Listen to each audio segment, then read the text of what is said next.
Se lo contábamos ayer, el Consejo General del Poder Judicial ha decidido investigar al juez Adolfo Carretero por su duro interrogatorio a Elisa Moulá, la actriz que ha denunciado a Íñigo Errejón por agresión sexual. El magistrado ha reaccionado hoy y pide amparo al CGPJ. Las imágenes de esa declaración hablan por sí solas y han provocado un gran debate político y social sobre la necesidad de que los jueces se formen y especialicen en asuntos de género para dictar sentencias. Hoy está con nosotros una juez de violencia de género que tiene una doble condición. Se pone la toga a diario, pero también estuvo al otro lado como víctima, porque ella también sufrió la violencia machista por parte del que fuera su pareja. Ella es Marisol González, es titular del Juzgado de Primera Instancia, instrucción número 6, especializado en violencia de género en Palencia. ¿Qué tal? Muy buenas noches. Hola, buenas noches. Muchas gracias de verdad por venir aquí, creo que es importante que hoy esté usted aquí. ¿Es habitual en una agresión sexual que el juez pregunte detalles, algunos escabrosos de índole sexual, que acorrale en algún momento a la denunciante, parece que no la deja ni hablar, porque parecía que a priori no la creía y el trato con el denunciado era, digamos, mucho más benevolente que con la que presentaba la denuncia? Vamos a ver, yo en primer lugar he de decir que creo que cada uno tenemos nuestra forma de trabajar, ¿de acuerdo? El que tengas que interrogar sobre las cuestiones que efectivamente se han denunciado es primordial. Ahora bien, el trato que se tiene que tener hacia una persona para mí es escrupulosamente correcto. No solamente eso, sino porque estás tratando con una materia muy delicada que hiere a la persona. Porque tiene que revivir, con independencia de que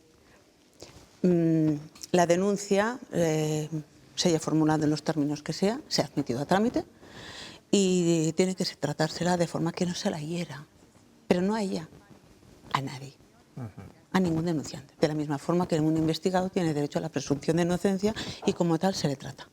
Aunque haya que preguntarle cosas muy concretas de Evidentemente, cómo ocurrió, en fin. Estoy pensando, me bajó las bragas, le chupó los pechos, esas cosas. ¿Es normal que se pregunten ese tipo de cosas para que el juez tenga máxima información? Vamos a ver, yo desconozco el contenido de esa denuncia en todo momento y para eso soy muy respetuosa, lo desconozco. Es lo que ha salido en los medios de comunicación, pero yo si tengo delante de mí un caso y es de esa índole, evidentemente es inevitable que tengas que ir preguntando cada una de las cosas. Ahora, la forma de preguntarlo es muy importante. Tienes que respetar siempre a la persona. Porque si no, de alguna forma puede desincentivar a que otras mujeres lo hagan, ¿no? Para que y no no se solamente vean... eso. O sea, yo personalmente dejo que se expresen. Yo personalmente. Luego incido en aquellas cosas que considere que no están claras o que puedan inducirme algún tipo de duda o quiera esclarecer de alguna forma o hacer algún matiz. Pero siempre siendo muy escrupulosa y con muchísima delicadeza. Cosa que eso ya es mi opinión, ¿eh? No quiero ponerla a usted en un brete porque es verdad que entiendo que es su compañero y que, como se dice en estos casos, los bomberos no se pisan la manguera entre ellos, ¿no? No ha sido el caso de este juez, entendemos que su caso es pues mucho más profesional. En España hay un 57% de jueces y magistrados mujeres y un 43% que son hombres. ¿Usted a lo largo de su carrera profesional ha detectado muchos jueces que sean machistas, como dicen algunos partidos políticos? Que se trata de generalizar muchas veces, ¿no? Yo ya no tacharía de machismo o no machismo. Yo creo que ahí está el comportamiento de cada persona. Ha salido esto a la luz pública. Es una declaración de una perjudicada, supuestamente víctima de una agresión sexual. Pero esto lo estamos haciendo a diario. Y esto se graba. Hay un soporte audiovisual. Entonces se puede comprobar perfectamente cuál es la actitud y cuál es la línea que sigue cada profesional. Con independencia de hombre o mujer, ¿eh? No necesariamente hombre implica machismo, para mí. ¿También se ha encontrado alguna mujer machista usted en algún momento de su vida? Juez. ¿Sería oportuno una mayor especialización, esos cursos de formación que creo que la ley del solo sí es sí, decía que eran casi obligatorios para que los jueces dictaran sentencias, digamos, pues más certeras? Yo no hablo solamente de una especialización a la hora de dictar sentencias. Yo creo que es fundamental una especialización a la hora de la instrucción. Cuando hablo de instrucción me refiero a una investigación, que es lo que se está haciendo, ¿vale? Es el primer paso que tiene que dar cualquier persona para denunciar. Denuncia ante policía, Guardia Civil, fuerzas y cuerpos de seguridad, o bien directamente a través de un letrado, y lo primero que tienes que hacer es escucharla. Entonces, evidentemente, para mí, en un tema tan sumamente delicado como este, hablo en general, víctimas, en general, creo que tiene que haber una especialización. Y no pasa solamente por 4 cursos. Es algo más, ¿no? Para mí sí. Con la ley del solo sí es sí, el consentimiento siempre está en el centro, ¿no?, ante cualquier caso de violencia de género, de agresión sexual, pero hay siempre que, de alguna forma, y por definición, de creer siempre a la denunciante. No. Pero tú estás investigando. Yo, por ejemplo, soy instructora, no en juicio. ¿De acuerdo? Salvo que haya unas conformidades en las violencias de género, que siempre es con el fiscal. Pero yo soy instructora, yo investigo. Entonces, es mi labor. Yo no puedo sacar conclusiones de forma precipitada y a priori. Nunca. O no debo, con independencia de la impresión que a mí me haya dado. ¿Y le puedo preguntar qué porcentaje de casos salen adelante, siguen adelante y cuáles se Pues mira, archivan? no les sabría decir.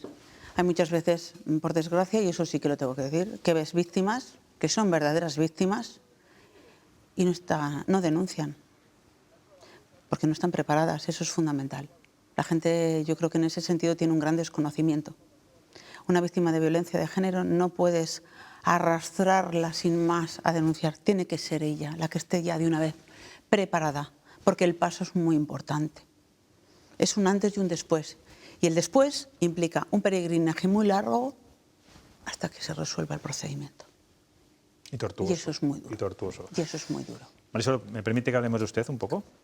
Claro. No como profesional, casi como persona. Sí, Usted claro. es juez, es instructora de violencia de género y a la vez ha sufrido violencia machista en sus propias carnes, tanto psicológica como física. Sí.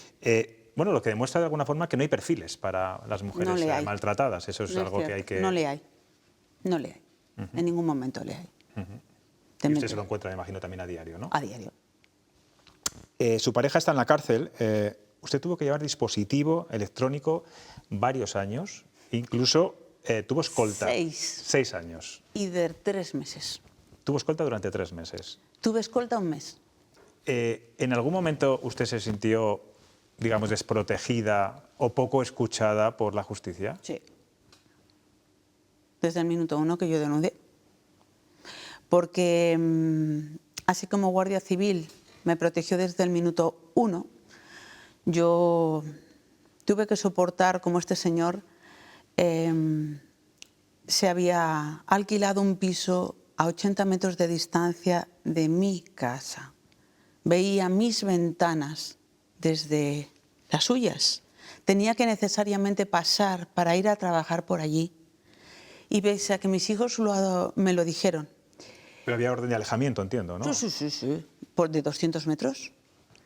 Él se sentó, alquiló, lo puse en conocimiento de Guardia Civil y como no me ponían el dispositivo y él deambulaba tranquilamente en aquel entonces donde yo estaba, que era Cervera de Pisuerga, en Palencia, Guardia Civil vio un peligro inminente y estuvieron día y noche. Porque es que él deambulaba como le daba la gana. Es más, a una amiga mía la llamaba y le decía: dile a Marisol que no pase ahora por tal porque voy a ir yo. ¿Y la justicia no hacía nada? Estuve 1 mes y yo había solicitado el dispositivo telemático. Hasta 1 mes. Después ya sí, me pusieron el dispositivo y le prohibieron entrar en Cervera de Pisuerga, donde él ni tenía el trabajo, ni familia, ni ningún tipo de arraigo. Pero una anécdota que yo nunca... O sea, que iba a Cervera de Pisuerga a provocarla a usted, ¿no? Sí, él vivía conmigo y yo era la que trabajaba y yo le mantenía. Ya. No se ocupaba de sus hijos para nada y llevábamos mucho tiempo que no conseguía que se marchara de casa. El miedo pues eso, a la lapidación social, la prepotencia con la que me decía: ¿a quién van a creer? A ti, que eres la magistrada, o a mí. Las amenazas permanentes, el miedo que tenía respecto de mis hijos, que yo sabía que era capaz de cumplir sus amenazas. Eso hizo que yo tuviera que meditar mucho las cosas y controlar mucho la situación. Entiendo que meditaría mucho presentar denuncia, precisamente por ser usted una magistrada. De hecho, ¿no? también lo voy a decir ahora, creo que por primera vez de cara al público. Yo esa noche, después de verme esa tarde, vamos a ver, el día anterior a mí me había cogido por el cuello y me había arrinconado contra la pared y me dijo: yo a ti te rajo. Todo esto lo tengo grabado, ¿eh? Y lo presenté. Yo ya sabía lo que me iba a pasar y me arriesgué.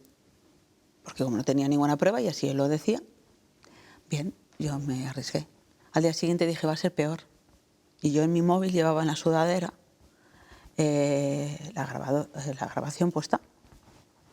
En esa grabación, que dura bastante tiempo, se ve a mis hijos llorando, se escucha a mis hijos llorando, él diciendo improperios. O sea, quiero decir que no ha sido un hecho puntual que yo grabara para pillarle. No. Es una sucesión de hechos importante en un espacio de tiempo. Y él lo que hizo después fue primero coger un cuchillo de grandes dimensiones, primero uno de cocina, me lo puso a una distancia como usted y yo, me dijo: yo te rajo. Y me dijo: tú vas... No, le tiró y cogió uno grande de cuchillo, con una hoja así, de los de cocina, de cortar, y me dijo, se iba acercando hacia mí y me dijo: yo me voy a prisión y de allí salgo, pero tú te vas al cementerio con tu abuela y no vas a salir de allí. Y yo: por favor, suelta ese cuchillo, por favor, suelta ese cuchillo. Y a mí quien me salvó fue mi hijo, que apareció en ese momento en la puerta y lo soltó. Su hijo pequeño.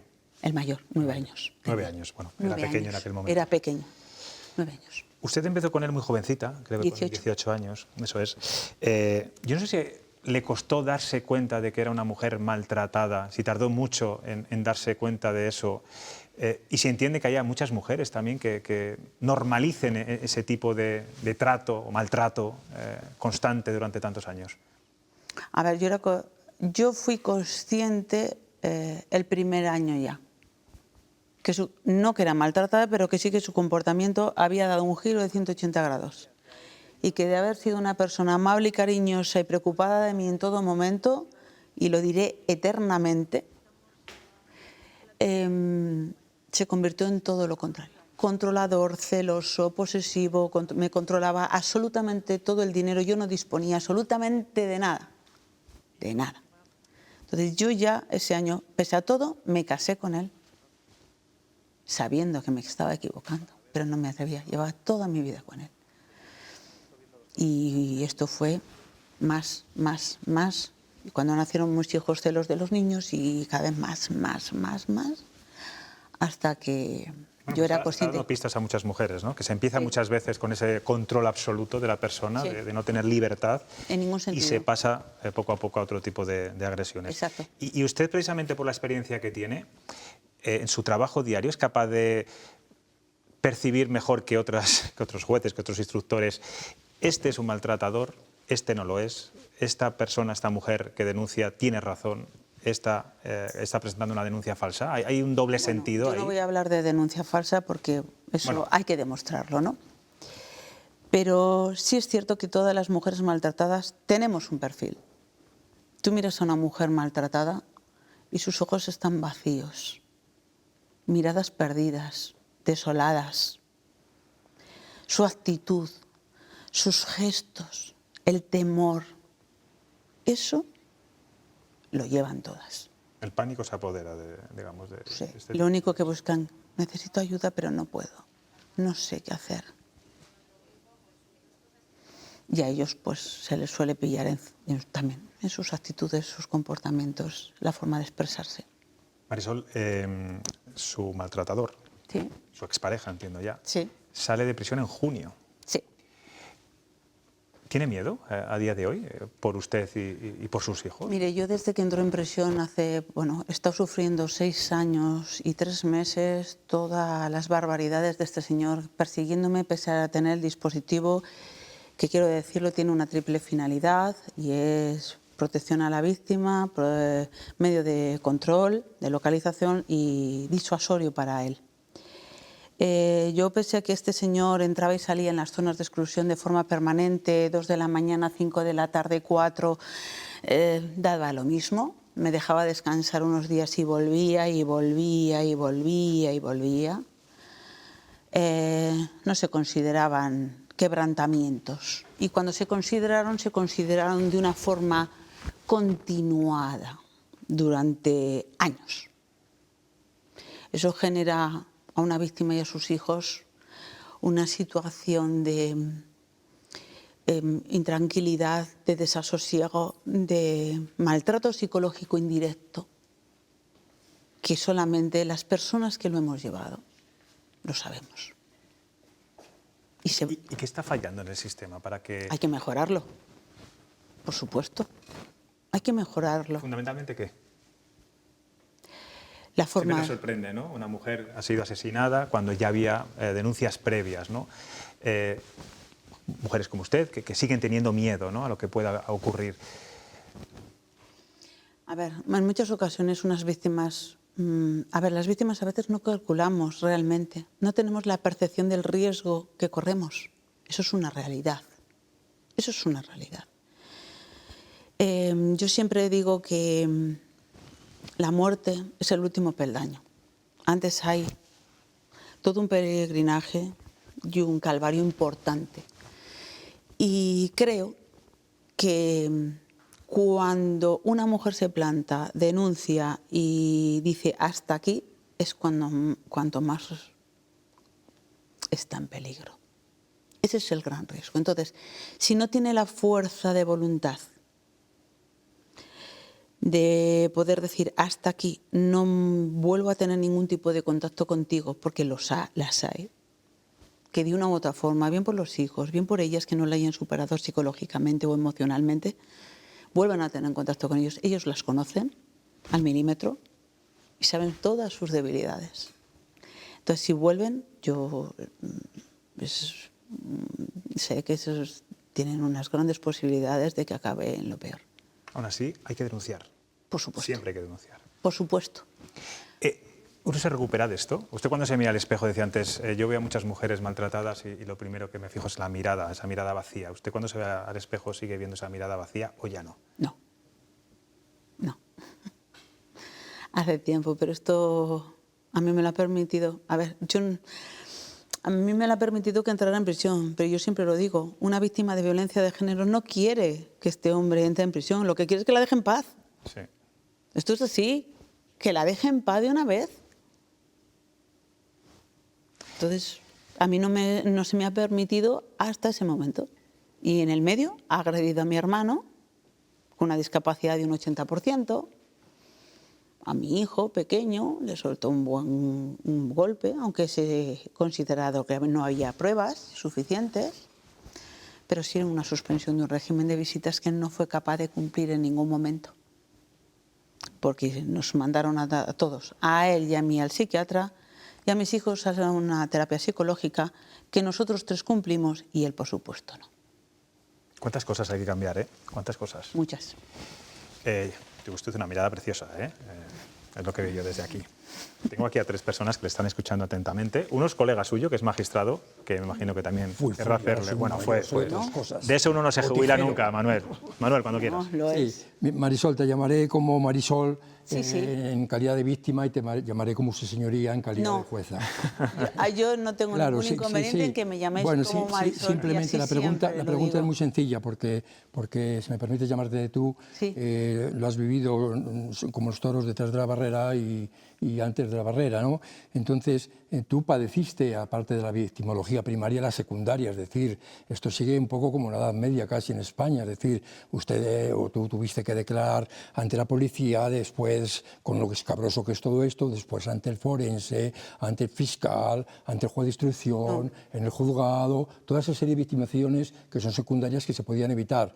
Mucho más si son niñas, mucho más si es una niña de 8 años o de 10 años. Simplemente decirle, no existe ninguna posibilidad, como en Estados Unidos lo que llaman, pueden hacer ustedes incluso una especie de componente, un poco, en el mejor sentido de la palabra, lo que son las cámaras ASEL, es decir, si se está investigando, si se está, sobre todo en el juicio, o incluso que los abogados, las partes, el juez estén como en una habitación y la persona que esté, la víctima, bien sea mujer, mucho más si es una niña, que tenga el forense al lado, un psicólogo o alguien, y que no vea pero que para el lenguaje corporal de donde está la jueza y de donde están las partes que van a preguntar estén viendo a la víctima, pero la víctima no vea a nadie más, no existen las posibilidades que no son ni siquiera caras para evitar eso que es tan tremendo, ¿no? Que ese trago de pasar por muchas declaraciones, ¿no? Yo en mi caso solamente decir que creo que mi declaración fue tan exhaustiva ante Guardia Civil que la juez únicamente se limitó a decirme si me ratificaba.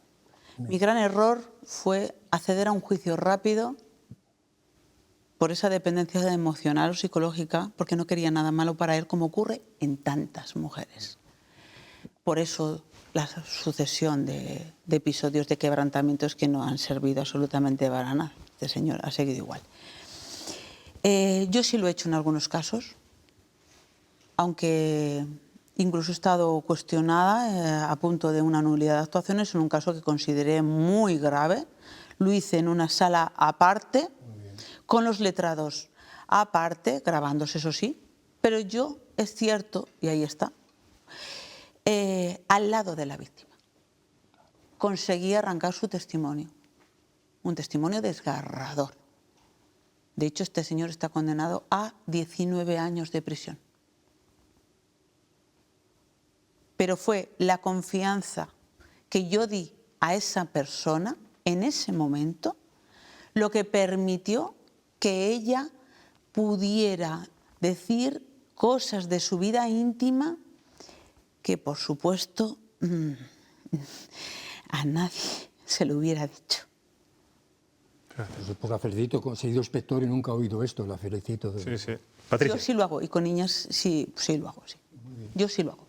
Bueno, Marisol, primero mi solidaridad contigo, con tu historia y mi reconocimiento y gratitud por vencer el miedo, porque estamos dentro de un sistema judicial que revictimiza a la mujer y aún así esperamos que la mujer tenga la fuerza de ir a denunciar sin ninguna seguridad. Lo vimos en el caso Nevenka en el año 2000 y 24 años después seguimos viendo que estamos igual de vulnerables al momento de hacer una denuncia. Con esos antecedentes yo te pregunto a ti, ¿cuáles serían 3 acciones básicas que tú, si pudieses implementarías en el sistema judicial para evitar esta revictimización a la mujer? Mire, yo no soy legislador. Pero si fuera ministra de Justicia, imagínese. Imagínate un escenario en el que tú tuvieses el poder de hacer estos 3 cambios. Es que haría demasiados. Después de haberlo vivido, creo que haría demasiados. Pero uno fundamental, el que ha dicho mi colega.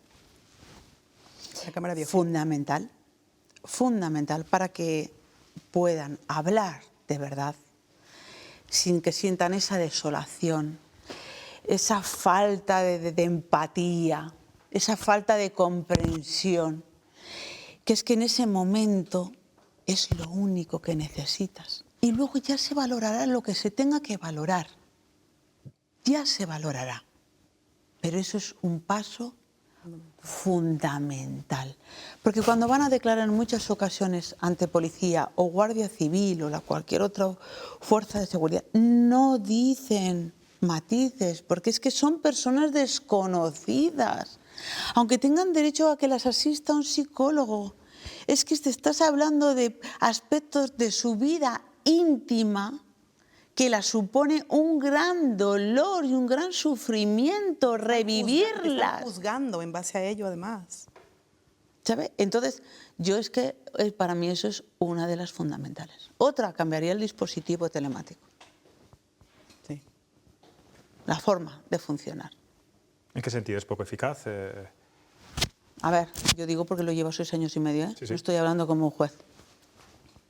Lo que tú no puedes es que cada vez que este señor se lo quite, se aparte de él, se meta en una zona donde no hay cobertura o no sepan dónde está, que lo primero que hagan es llamar a la víctima a la hora que sea para decirle a dónde está usted, cómo está y con quién está. Sean las 2 de la mañana, las 4 de la tarde o las 5 de... Da igual, da lo mismo. Eso genera una ansiedad. Inseguridad. Tanto para ella como para sus hijos. Yo he escuchado a mis hijos 1000 veces pasar alrededor de mi casa, sonar el dispositivo y decir, mamá, ya está aquí. Eso se tiene que cambiar. Yo no voy a decir cómo, pero es fácil. Relativamente fácil. Marta. Yo de verdad también darle las gracias, Marisol, por esa valentía a la hora de su relato. Creo que ayuda muchísimo siempre escuchar a una persona que habla tan claramente y tan directamente sobre todo lo que se ha vivido para, bueno, pues tener también muchas veces esa fuerza que se necesita para dar el primer paso adelante. Pero yo creo que has dado muchas claves también de lo que puede llegar a sentir ahora, que estábamos hablando mucho del caso de Elisa Mulá, del caso de violencia de género de Rejón. Y sí que a mucha gente le ha sorprendido que con todo lo que ha salido a medios, con todo lo que se ha publicado y se ha visto, ¿no?, de esa declaración, ella ahora no se sume a esas denuncias se han puesto, esas 900 creo que son denuncias, 900, sí. para intentar bueno, pues, que se vuelva expediente incluso. Efectivamente, ¿no? Ella yo creo que ha salido y ha dicho, yo no le voy a denunciar porque lo único que quiero es que no tenga que volver a declarar. Se está, yo creo que, demostrando ahora mismo con todo tu relato, Marisol, que no tenemos que volver a victimizar a Elisa por volver a tener que pasar sobre todo lo que sí ha visto, que creo que ella también bueno, pues lo pasó muy mal ante ese bueno, pues, enjuiciamiento que directamente le hizo el instructor, sino que se tiene que entender que ella lo único que quiere, como bien has dicho, no es que la dejen en paz y que siga hacia adelante este recurso y no volverlo. Se tienen que entender más también todo lo que está pasando y a lo mejor dejarla al margen de lo que ha hecho este instructor en este caso en concreto. Sí, o sea, yo es que vuelvo a repetir, es que, a ver, la forma de actuar de cada magistrado o juez es diferente. Quiero decir, nosotros tenemos que respetar la ley, sabemos lo que tenemos que hacer, pero ahí... Ahora, que esta chica quiera separarse de todo, pues yo lo entiendo, porque a mí me ha pasado. A mí me ha pasado. Y yo tenía lesiones, yo tenía las grabaciones...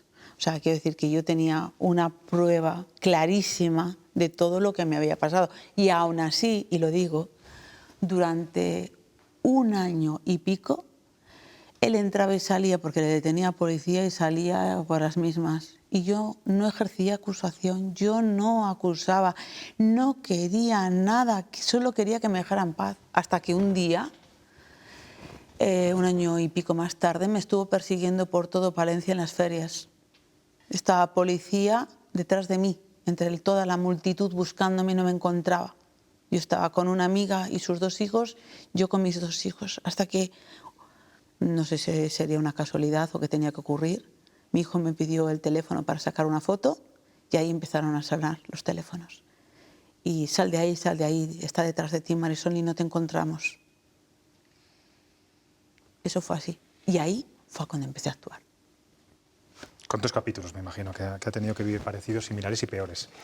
Marisol González, muchas gracias de verdad por estar hoy aquí. Ha sido muy valioso, desde luego, su testimonio. Es usted muy valiente. Y qué suerte que una víctima de violencia de género dé con usted, por esa empatía, bueno, usted lo ha pasado, pero el trato completamente diferente, estoy convencido, del juez, sí, bueno, del caso de Rejón. Creo que ahí está, no lo sé, yo no voy a entrar a valorar, pero lo valoro yo. Pero creo que ahí están mis intervenciones. Muchas gracias de verdad por estar hoy aquí en Cuestión de Prioridades. A ustedes. Gracias.